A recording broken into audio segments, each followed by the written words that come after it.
이 시간 희망을 언제나 주님께만 두고라는 제목으로 함께 말씀을 상고합니다. 김영진 시인의 할머니 듀오라는 제목의 시를 읽어드립니다.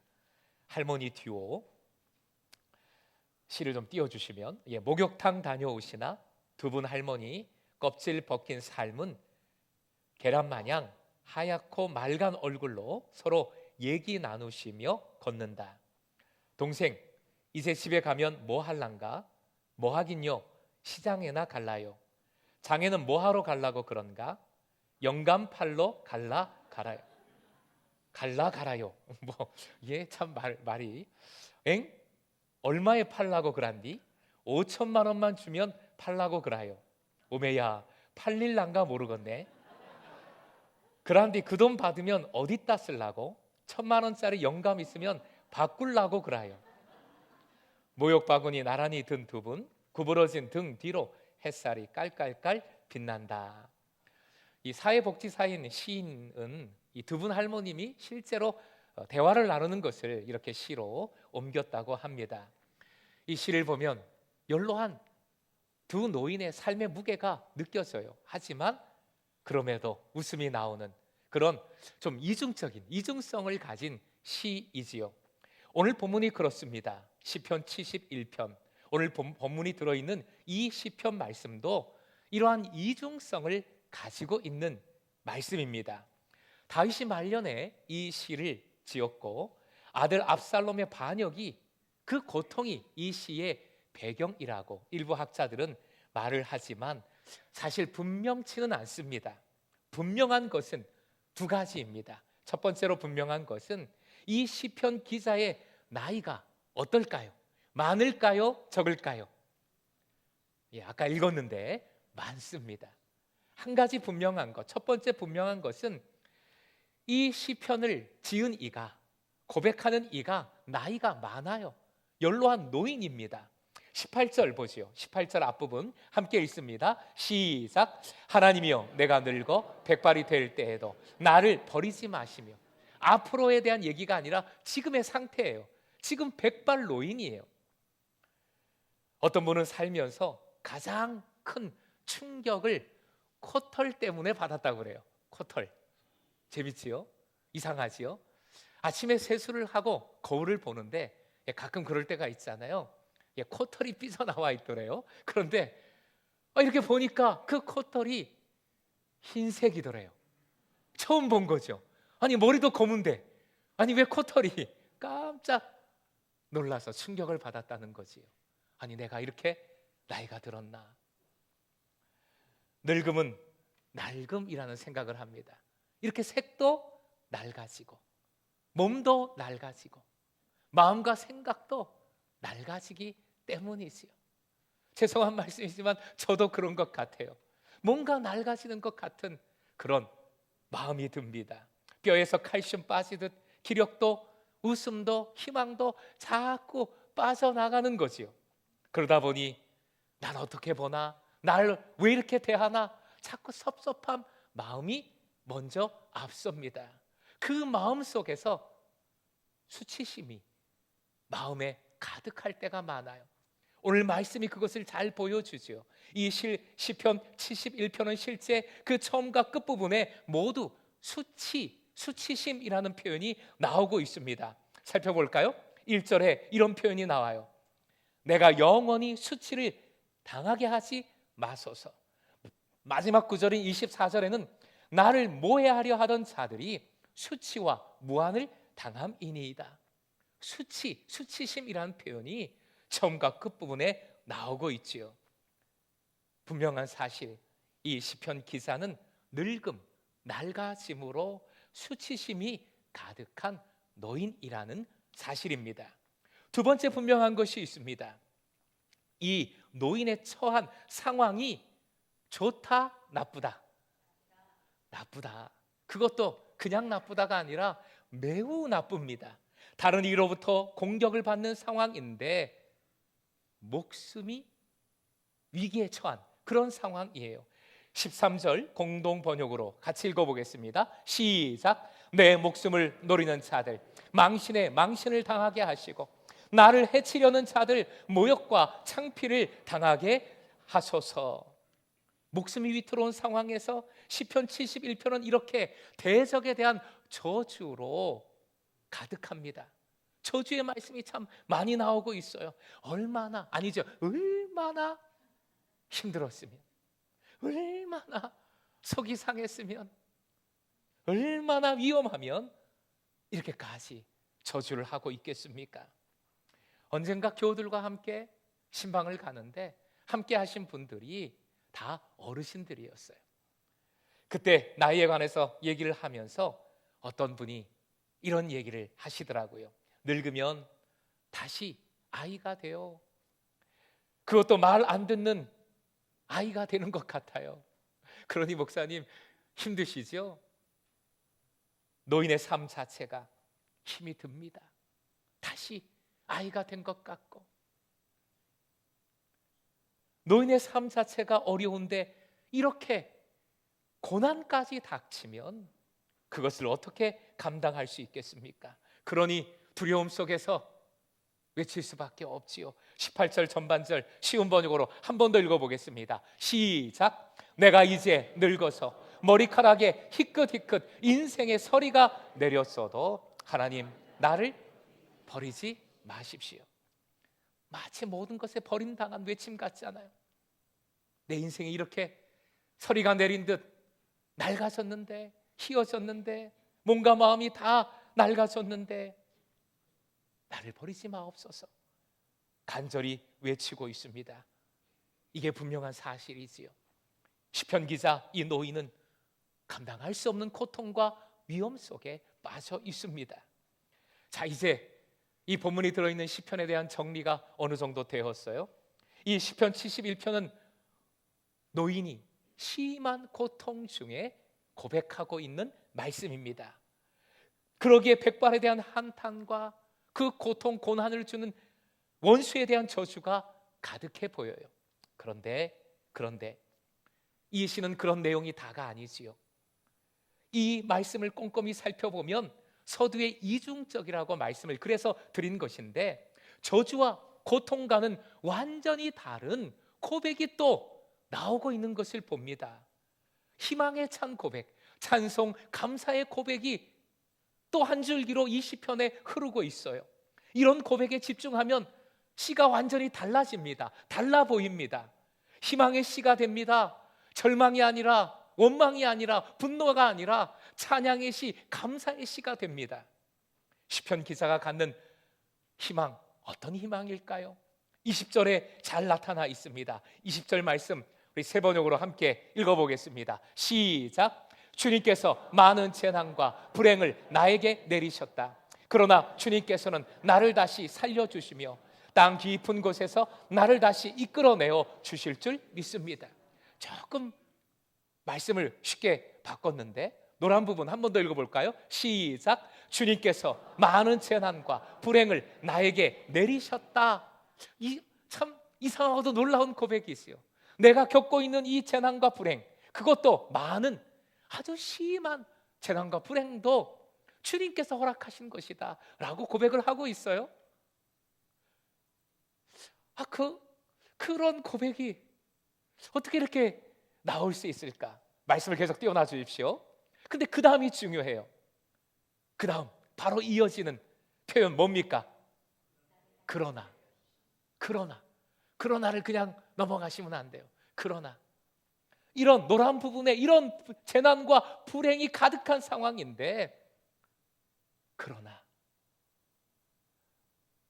포인트를 이 시편 기자는 달리하고 있어요. 다시 표현할게요. 이 중요한 부분을, 집중하는 부분을 이 시편 기자는 다르게 하고 있는 거예요. 이 노란 부분에 집중하고 있는 것이 아니라, 노란 부분에 포인트를 두고 있는 게 아니라는 말씀입니다. 이 시편 기자가 포인트를 두고 있는 부분을 살려서 다시 한번 이 말씀을 읽겠습니다. 요 노란 부분, 이 부분에 주목하고 있는 거예요. 여기에 중점을 두고 있어요. 같이 읽습니다. 노란 부분 읽을 때 크게 읽어주세요. 시작. 주님께서 많은 재난과 불행을 나에게 내리셨다. 그러나 주님께서는 나를 다시 땅 깊은 곳에서 나를 다시 이끌어내어 주실 줄 믿습니다.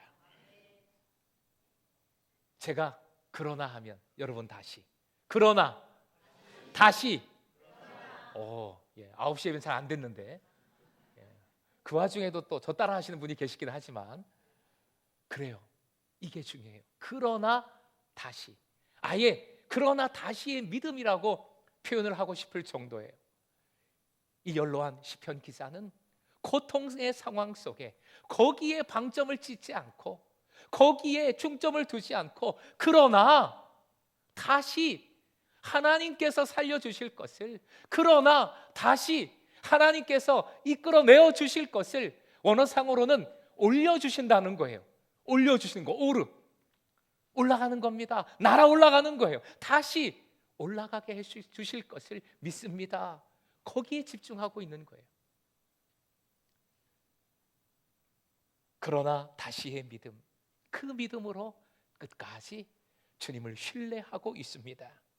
이런 모습을 비판할 수 있지요. 아니 뭐 구체적인 근거가 없는데 그가 품는 희망이 뭐가 실제적인 어떤 효과가 있겠습니까? 지금 이렇게 백발이 되기까지 어렵게 살았다면 무슨 로또 맞은 것도 아니고 누가 특별하게 도와주는 것도 아니고 남은 여생 볼 것도 없지요. 여전히 불행할 수밖에 없을걸요. 근거가 없는데, 바뀔 수 있는 뭐가 없는데 무조건 희망한다 해서 진짜 희망이 이루어집니까? 비판할 수 있지요. 그런데 시편 기자는 근거가 있어요. 근거로 삼고 있는 것이 있어요. 14절이죠. 14절 시편 기자가 삼고 있는 희망의 근거, 소망의 근거입니다. 같이 읽겠습니다. 시작. 나는 내 희망을 언제나 주님께만 두고 주님을 더욱더 찬양하렵니다. 마치 그런 얘기를 들은 것처럼 고백하고 있어요. 답하고 있어요. 희망의 근거가 있다. 하나님이시다. 나는 내 희망을 하나님께만 두고 있다. 그래서 하나님을 바라보며 이런 상황 속에서도 희망한다, 찬양한다, 감사한다 라고 고백을 하고 있는 것이지요. 이 노인의 희망은, 소망은 하나님께 뿌리 내린 희망입니다. 다른 것을 바라보고 있는 것이 아니라 하나님께 뿌리를 둔 희망을 붙들고 있는 것이지요. 그렇다면 이 시편 기자가 알고 있는 하나님, 고백하는 하나님, 소망의 근거로 삼고 있는 하나님은 어떤 하나님이실까요? 15절로 가보지요. 15절 말씀 역시 쉬운 번역으로 같이 읽겠습니다. 시작. 내가 비록 그 뜻을 다 헤아리지는 못합니다. 그러나 주님의 의로우심을 내 입으로 전하렵니다. 주님께서 이루신 구원의 행적을 종일 알리렵니다. 이 시편 기자가 고백합니다. 첫 줄 보십시오. 내가 비록 그 뜻을 다 헤아리지는 못합니다. 이 말년에 왜 이런 고생을 하고 있는지, 고난을 겪고 있는지, 왜 저렇게 원수가 득세하고 있는지 몰라요. 헤아리지 못해요. 알 수 없다 하고 있어요. 하나님을 잘 몰라요. 그 뜻도 잘 모르겠어요. 그러나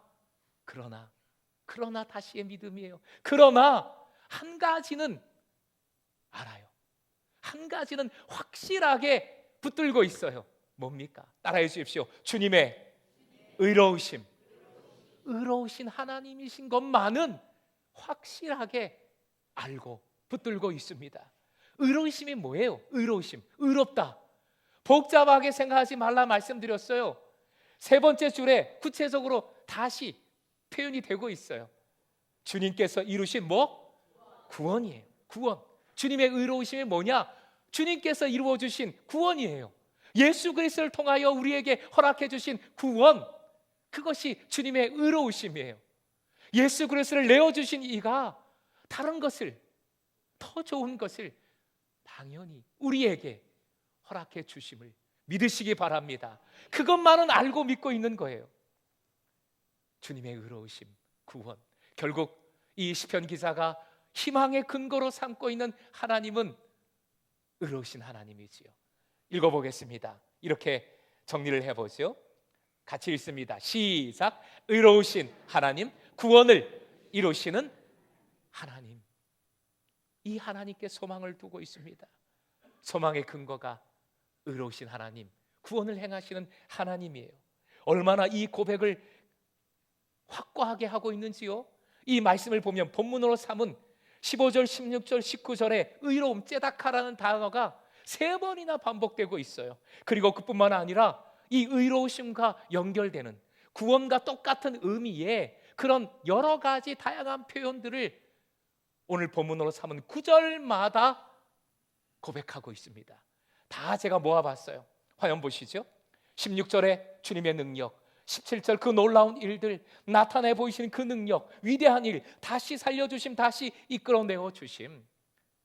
의로우신 하나님, 구원을 이루시는 하나님께서 반드시 이 일을 행하심을 믿고 확실히 붙들고 있기에 소망하고 있는 거지요. 이런 상황 속에서도 희망을 잃지 않고 감사하고 있는 것입니다. 자, 괄호 빼고 여러분 보시기에 왼쪽이죠? 왼쪽 줄부터 읽어보겠습니다. 시작. 주님의 능력, 그 놀라운 일들, 나타내 보이신 그 능력, 위대한 일, 다시 살려주심, 다시 이끌어 내어주심. 이것이 시편 기사가 붙들고 있는 근거, 희망의 소망의 근거고 결국 믿음이지요. 믿음. 여러분은 지금 어떤 상황이십니까? 그 상황 속에서 어떤 것에 소망의 근거를 두고 계십니까? 미국의 국민 화가라고 불리는 분이 있어요. 애나 메리 로버트슨 모지스라는 여인 할머니입니다. 할머니. 사진을 한번 보시죠. 이런 할머니이신데 그녀가 100일세로 사망했을 때 미국민 전체가 슬퍼하고 애도했어요. 당시 대통령이었던 존 F 케네디 대통령은 미국의 영혼이 사라졌다라고까지 말할 정도였습니다. 모지스는, 이 모지스 화가는 빈농의 집안에서 10명의 자녀 중에 셋째 딸로 태어납니다. 12살부터 남의 집 가정부로, 소장농으로 어렵게 생활을 했어요. 12살부터. 결혼 후에 10명의 자녀를 출산했는데 그 중에 절반, 5명을 병으로 잃습니다. 남편도 먼저 떠나보내지요. 슬픔을 달래고자 했던 취미생활, 자수를 했는데 이 손가락 관절염 때문에 더 이상 그것도 할 수가 없었어요. 그때 붓을 잡기 시작했습니다. 그림을 그리기 시작했어요. 그림을 배운 적도 없어요. 아마 이렇게 손으로 뭘 잡기가 쉬웠던 모양이지요. 처음으로 그림을 그리기 시작한 모지스의 나이가 얼마였을까요? 75세였어요.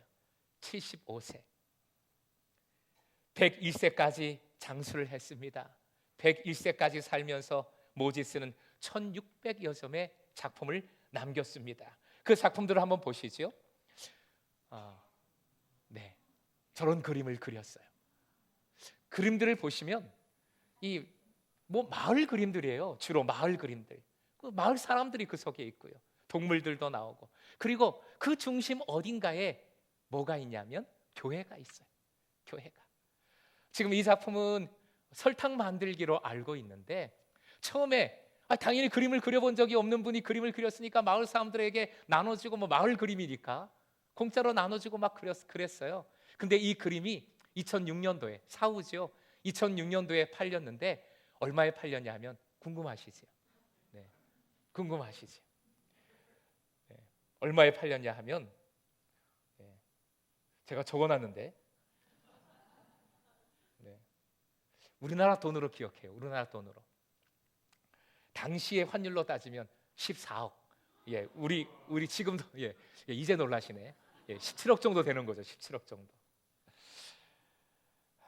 근데 참 그림을 보시면 그냥 본인이 살아왔던 얘기예요. 마을.